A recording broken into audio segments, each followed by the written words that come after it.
ನಮ್ಮ ಬಲದ ಮಹಾಮಹಾರಥಿಗಳಾದ ಆಚಾರ್ಯ ದ್ರೋಣ, ಕರ್ಣ, ಅಶ್ವತ್ಥಾಮ, ಕೃಪ, ಕೃತವರ್ಮ ಮುಂತಾದ ಪ್ರಬಲ ಪರಾಕ್ರಮಿಗಳು ಪಾಂಡತನೆಯ ಅಭಿಮನ್ಯುವಿನ ಸರಳ ಉರಿಯನ್ನು ತಾಳಲಾರದೆ ಎಲ್ಲರೂ ಹಿಮ್ಮೆಟ್ಟುತ್ತಾ ಇದ್ದಾರೆ. ಇನ್ನು ಸುಮ್ಮನಿರುವುದು ಉಚಿತವಲ್ಲ. ಮಾದ್ರದೀಪ ಶಲ್ಯ ನಾನೇ ಹೋಗಿ ತಿಳಿಸುತ್ತೇನೆ.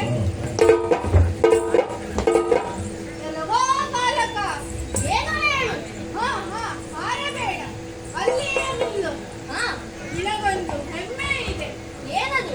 ನಮ್ಮವರೆಲ್ಲ ನಿನ್ನೊಡನೆ ಕಾದಲಾರದೆ ಹಿಮ್ಮೆಟ್ಟುತ್ತಾ ಇದ್ದಾರೆ ಎನ್ನುವ ಗರ್ವ ಇರಬಹುದು. ಇದ್ದರೆ ತಪ್ಪೇನು? ತಪ್ಪು ಮಾಡಿದವರು ನಾವು. ಬಾಲಕ ಎನ್ನುವ ಕರುಣೆಯಿಂದ ನಮ್ಮವರು ನಿನ್ನನ್ನು ಕೊಲ್ಲದೆ ಬಿಟ್ಟಿದ್ದಕ್ಕೆ ಗರ್ವದ ಗಿರಿಯ ಶಿಖರವನ್ನೇರಬೇಡ. ಇಗೋ ಮಾದ್ರದೀಪ ಶಲ್ಯ ಬಂದಿದ್ದೇನೆ. ಇನ್ನ ಬಂದವರ ಪರಿ ಇಲ್ಲ. ನನ್ನಂತೆ ಯಾರೂ ಇಲ್ಲ. ಪಂಥವನ್ನು ಬಿಟ್ಟು ಶರಣಾಗಿದೆ. ನಿನ್ನನ್ನು ಕಾಪಾಡುತ್ತೇನೆ. ಮನೆಗೆ ನಡಿ.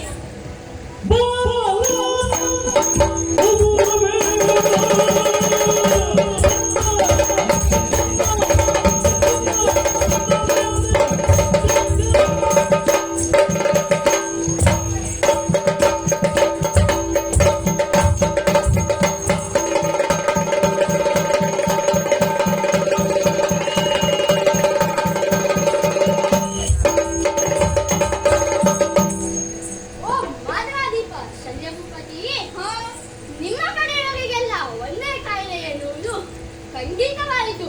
ಯಾತಕೋ? ಕಾಯಿಲೆ ಎಂದರೆ ದೇಹಕ್ಕೆ ಬಂದ ಕಾಯಿಲೆ ಅಲ್ಲ.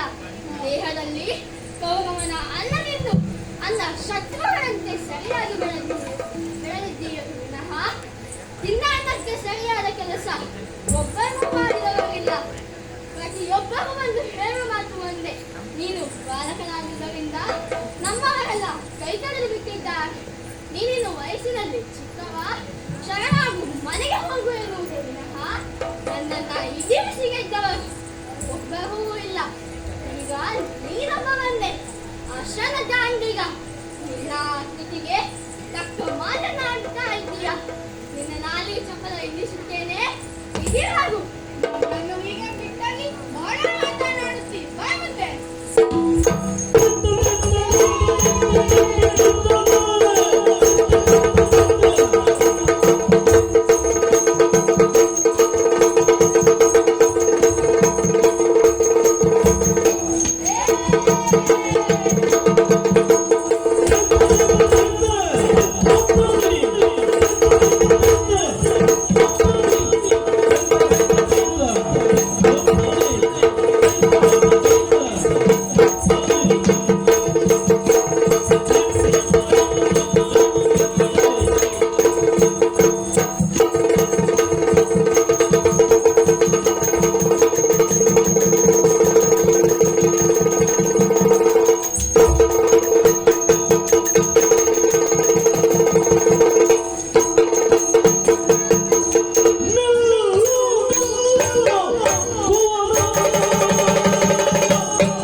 ಸಭೆಯಲ್ಲಿ ಮಾತೆ ದ್ರೌಪದಾದೇವಿಯ ಶಾಲೆಗೆ ಕರ ಇಟ್ಟಿದ ಕಾವ್ಯ ನಿನ್ನನ್ನ ಈ ಕ್ಷಣವೇ ಮುಗಿಸುತ್ತಾ ಇದ್ದೆ.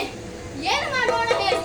ನನ್ನ ತಂದೆ ಭೀಮಸೇನ ದೇವರ ಭಾಷೆಗೆ ತೊಡಕಾಗಬಾರದು, ಅದಕ್ಕಾಗಿ ಬಿಟ್ಟಿದ್ದೇನೆ. ಹೋಗು, ಸ್ವಲ್ಪ ದಿನ ನನ್ನ ಹೆಸರು ಹೇಳಿ ಬದುಕಿಕೋ. ತೊಲಗಾಟೆ.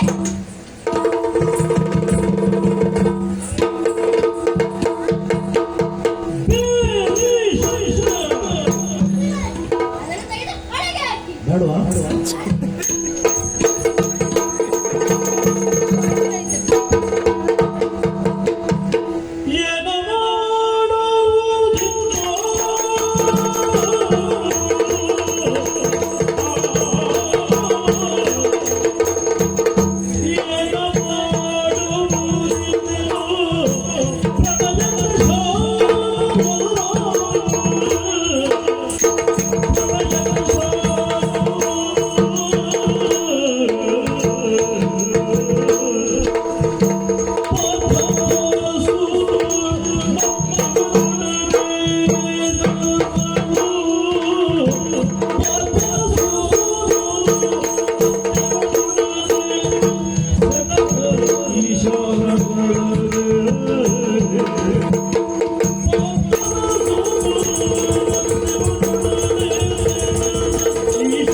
ಯಾವ ರೀತಿಯ ಸಾಹಸ ತೋರಿದರೂ ಈ ಹುಡುಗನ ಮುಂದೆ ಬರೇ ವ್ಯಕ್ತವಾಗುತ್ತಾ ಇದೆ. ಈತ ಪಾರ್ಥಕುಮಾರನೋ ಅಥವಾ ಪ್ರಳಯ ಕಾಲದ ಈಶ್ವರನು? ನಮ್ಮ ಸೇನೆಯ ಪ್ರಮುಖರೆಂಬವರೆಲ್ಲ ಈತನಾಡಲು ಸೆಣಸಾಡಲು ಸಾಧ್ಯವಾಗದೆ ಹಿಂಜರಿದ್ದಾರೆ ಎಂದಾಗ ಹಾಡಾಕಾಡಿ ದೂರದಲ್ಲಿ ಆತನನ್ನು ಏನು ಮಾಡಲು ಸಾಧ್ಯವಿಲ್ಲ ಎನ್ನುವ ತೀರ್ಮಾನಕ್ಕೆ ಬಂದಿದ್ದೇನೆ. ಹಾಗಿದ್ರೆ ಏನು ಮಾಡೋಣ? ಹೀಗೊಂದು ಆಲೋಚನೆ ಬರುತ್ತಾ ಇದೆ. ವೈರಿಯನ್ನು ಶಕ್ತಿಯಿಂದ ಏನು ಮಾಡಲು ಸಾಧ್ಯವಾಗದೆ ಇದ್ದಾಗ ಯುಕ್ತಿಯನ್ನು ತೋರುವುದು ಅನಿವಾರ್ಯವಾಗಿದೆ. ರಾಜಕಾರ್ಯಕ್ಕಾಗಿ ಹುಡುಗರನ್ನು ಸೋಲಿಸುವ ಒಂದೇ ಗುರಿ ಇಟ್ಟುಕೊಂಡ ನಾನು ರಾಜಕಾರ್ಯಕ್ಕಾಗಿ ನ್ಯಾಯ ಅನ್ಯಾಯ ಪಾಪ ಪುಣ್ಯದ ಗೊಡವೆಯನ್ನು ಬಿಟ್ಟು ಬಿಡಬೇಕಾಗಿದೆ. ಅದಕ್ಕಾಗಿ ಓ ಕರ್ಣ,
ಸಾಧ್ಯವಾಗದೆ ಹೋಯಿತು. ನ್ಯಾಯಸಮ್ಮತವಾದ ದೂರದಲ್ಲಿ ಆತನನ್ನು ಏನು ಮಾಡಲು ಸಾಧ್ಯವಿಲ್ಲ. ಹುಡುಗನ ಕೈಯಲ್ಲಿ ಹಾವಳಿ ಇದೆಯಂತಾದರೆ ಆತನ ಹಾವಳಿಯನ್ನು ಯಾರೂ ಎದುರಿಸಲಾರರು. ಅದಕ್ಕಾಗಿ ಇಂದಿನಿಂದ ಆತನ ಚಾಪವನ್ನು ಖಂಡಿಸಬೇಕು. ಅದಕ್ಕೆ ನೀನೇ ಸಮರ್ಥನೆ. ಏನು ನಿನ್ನ ಅಭಿಪ್ರಾಯ? ಕಲಶ ಸಂಭವರಿದ ನುಡಿಗೆ ರವಿಜೋಪೇಳ್ದ ಕಲಶ ಸಂಭವರಿದ ನುಡಿಗೆ ರವಿಜೋಪೇಳ್ದ ಸುಲಭವೇ ಮಹಾರಥ ಕದನ ಪಡರೆಮ್ಮ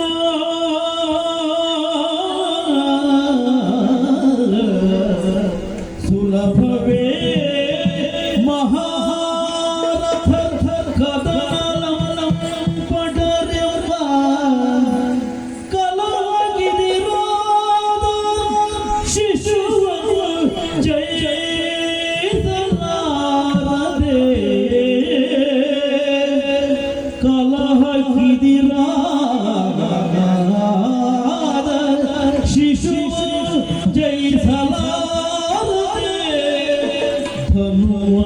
ಪಡಿವುದು ಉಚಿತವೇ ಧನುಮ ಖಂಡಿಸುವುದು ಉಚಿತವೇ ಗುರುವೇ ಆ ಆ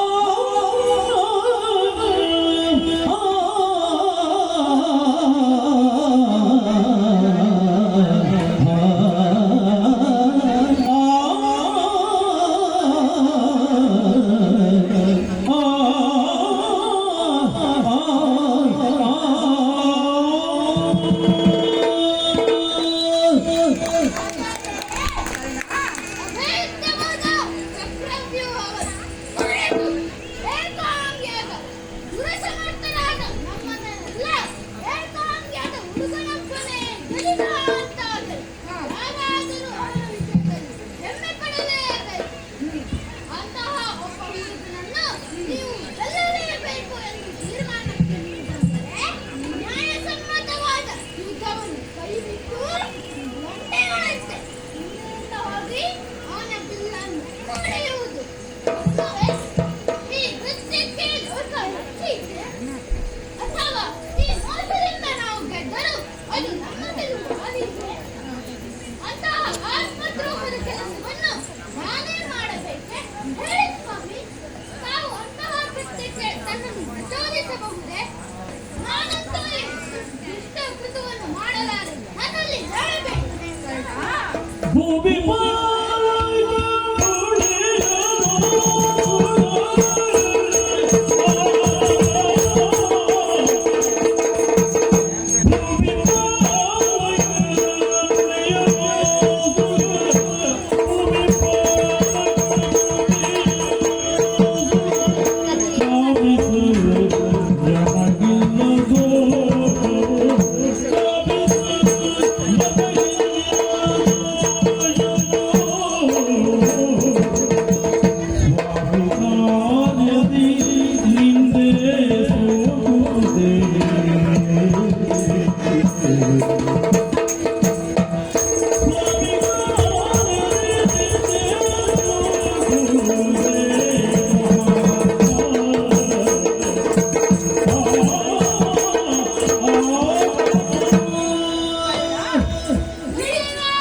ನೀತಿ ಶಾಸ್ತ್ರ ನಾನು ಅರಿತವನೇ. ಆದರೆ ವರ್ತಮಾನ ಕಾಲದಲ್ಲಿ ಅದನ್ನೆಲ್ಲ ಬಿಟ್ಟು ಬಿಡಬೇಕಾಗಿದೆ. ಕಾರಣ ಇಷ್ಟೇ, ಕೌರವನ ಉಪ್ಪನ್ನ ತಿಂದಿದ್ದೇವೆ. ಹೇಗಾದರೂ ಈ ದಿನದ ಯುದ್ಧದಲ್ಲಿ ಜಯ ಒದಗಿಸುವುದು ನಮ್ಮ ಕರ್ತವ್ಯವಾಗಿದೆ. ಭೂಪತಿಯ ಕಾರ್ಯ ದೋಷ ನಮಗಿಲ್ಲ. ಸೇನಾಧಿಪತಿಯಾದ ನನ್ನ ಮಾತನ್ನು ಯಾರೂ ನಿರ್ವಹಿಸಿಲ್ಲ. ಈ ವಿಷಯವಾಗಿ ನನ್ನಲ್ಲಿ ಏನೂ ಚರ್ಚೆ ಮಾಡಬೇಡ. ಕರ್ತವ್ಯಕ್ಕೆ ಸಿದ್ಧರಾಗು. ಗುರುಗಳೇ, ಆಗಲಿ. ಬುದ್ಧನ ಕ್ರಮ ಹೇಗೆ? ಕರ್ಣ, ಹುಡುಗನ ಎದುರಿನಿಂದ ನಾನು ಅಶ್ವತ್ಥಾಮ, ಶಲ್ಯ, ಗೌರವ, ದುಶ್ಯಾಸನ ಅನುದಾರಿಗಳಾಗಿ ಕಾದಾಡುತ್ತೇವೆ. ಆಮೇಲೆ ಸಮಯ ಸಾಧಿಸಿ ಆತನ ಛಾಪವನ್ನು ಹಿಂದಿನಿಂದ ಆಮೇಲೆ ನೋಡೋಣ. ಗೌರವ, ಅಶ್ವತ್ಥಾಮ, ಶಲ್ಯ, ದುಶ್ಯಾಸನ, ಕೃಪ ಎಲ್ಲರೂ ಬನ್ನಿ.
ಏನಾಯ್ತು ಏನಾಯ್ತು? 6 ಮಂದಿ ರಥಿಗಳೊಡನೆ ಸರಿಸಮಾನವಾಗಿ ಹೋರಾಡುತ್ತಿರುವಾಗ ನನ್ನ ತಳದ ಬಿಲ್ಲನ್ನು ಹಿಂದಿನಿಂದ ಯಾವ ದುರಾತ್ಮನು ತುಂಡರಿಸಿದನಲ್ಲ, ಇಂಥ ಕೃತ್ಯ ಮಾಡಿದವನು ಯಾರಾಗಿರಬಹುದು?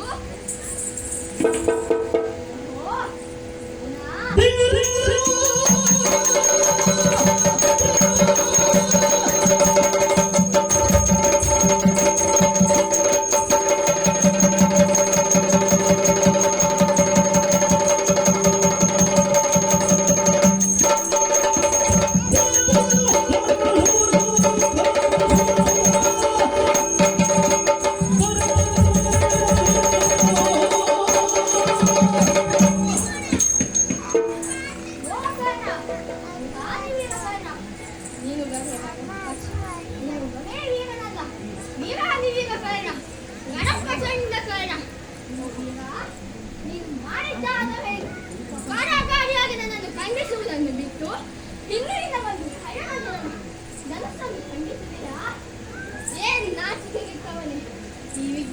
ಅಭ್ಯಾಸ ಮಾಡಿಸಿದ ಗುರು ಯಾರು?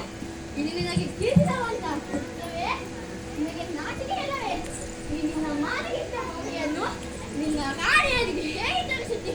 ಮತೇನ ಬಲಗಾಸೆ ಅಪರಾಧಲೋಚನ ನಿಷಿದ್ಧ ಹೋಯ್ತಲ್ಲ ನಿನ್ನ ಶಾಪ.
ಒಡಿ ಗೊಡಿ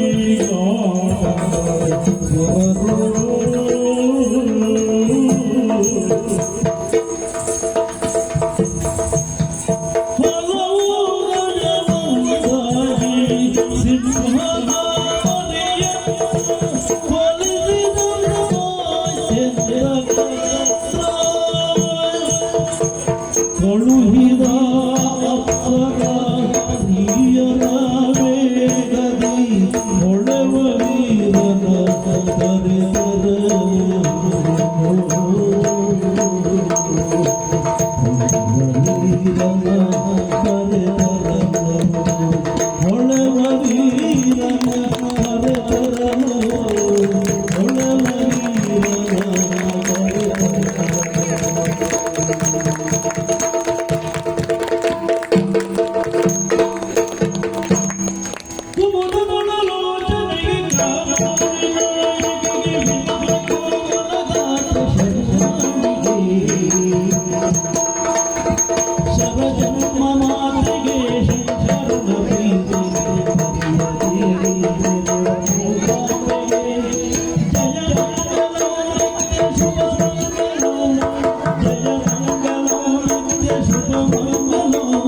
ಜಯ